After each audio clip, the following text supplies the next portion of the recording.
Hi, and welcome to Don's Tomorrow. I was just thinking, as I do from time to time, joke. Okay. Anyway, there's all different levels of preppers. There are preppers that are well prepared. There are preppers that are semi-prepared, and there are preppers that have absolutely no idea of how to prep. So today we have a couple young people that we are going to interview and see what they think and their ideas about prepping and being prepared. So we have Ezekiel, we have Dan, and we have Zoe. So Dan is a little familiar with prepping. Well, pretty much familiar with prepping. Zoe has absolutely no idea of what prepping actually involves. So, prepping is what you would do to prepare in case of an emergency or a natural disaster, zombie apocalypse, or doomsday. Do you understand, Zoe? Yeah. Okay, so Zeke, what, just off the top of your head, I'm sorry, Dan, off the top of your head, what do you think prepping is? Alright, prepping is preparing for the worst thing possible. Let's say, this is my idea. So let's say we're in a doomsday place, right? We got this big field next to our house. This is something that I would do as a trap for people that come by. I would cover my field in water. You might say this is a waste of water, but in reality, I would be able to anybody that comes through, I'd be able to tase them and take their stuff. So that way I could provide for me. But if they're like friendly, I'll gladly make a guild with them or alliance with them so that we have a better chance of making civilization or surviving. Thank you. Okay, Zoe, and what do you think about prepping? How would you be prepared off what you have? I have a baseball bat and a pocket knife. And we can get some strings and go up somewhere high because I know zombies can't climb. Good deal. How would you, food, what would you gather together as far as food to prepare if you knew something bad was going to happen, say in a week? I would go to Dollar Tree and get some food at Walmart. Get, not cooked food because we don't know if the power is going to go out. So basically maybe snacking stuff and stuff like that. Very good. Dan? Yeah. If you knew that something horrible was going to happen in a week, what would you do to prepare food-wise? Okay, for the first 6 days, I would gather food. I would start a farm. I probably wouldn't get all the way done, but I would try to start a farm. Like she said, I'd go to stores, and on the last day, I would rob pizza places, chicken places. Sorry, this is just me.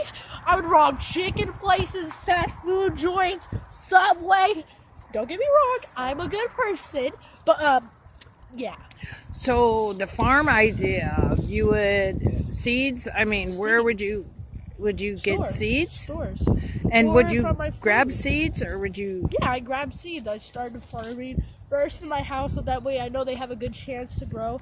And then I would move on. And then once they grow, I would plant them in my garden. And I would have fences on the garden so people can't get in. And what would you use protection-wise? Can you define that for me?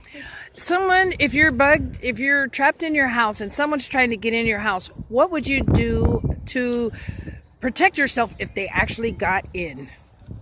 What I would do? I'd probably go down to my basement because I have a lot of survival kits and knives. A lot of survival kits and knives and stuff like that. And then it'd be World War III. Okay. Survival of the fittest. All right. So do you think that there's any survival gear, like clothing or ropes or anything like that you would probably try to grab while you're at the Dollar Tree? And if so, what would you grab? I would grab jackets in case it gets really cold, and like maybe shovels and stuff. Very And good. if like someone tries to break in, like I would grab like an axe and stuff. So like I can like get in a room and hide, and if they try to come in, I can.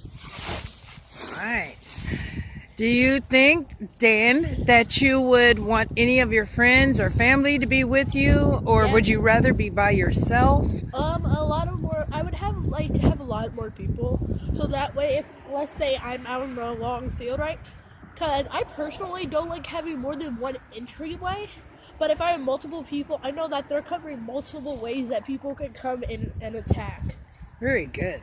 Would you, Zoe, like to be by yourself, or would you like to be with the community? I would like to be with the community just in case like something bad happens and we need a doctor. There could be like a person out there that can actually help us, and like say that if we like get like what he said, like we can cover more ground and stuff, and like we would all be more safe because we all can take like shifts on like guarding and stuff like that.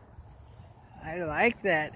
I like that, both of your concepts. So is there anything that you think that you would do now that you've done this interview to maybe start preparing? Maybe you might. I like probably start. Do you stocking think, up what on would you food. do for light? Would you want to get a flashlight? I would like grab a bunch of flashlights and What about fire for cooking? Or you might want fire? yeah, maybe like a fireplace. Like we can like Maybe try to like get a fireplace or something. maybe some learn how to build a fire or make a fire. Yeah. Yeah, watch some videos maybe. So, Or you could get on YouTube and watch tutorials on preppers and see what all preppers know. And there's a lot of great preppers out there that have a lot of great ideas, and it would be great for you to get interested, and you can get your parents interested and your friends and family, so that everybody that you loved and cared about could be prepared.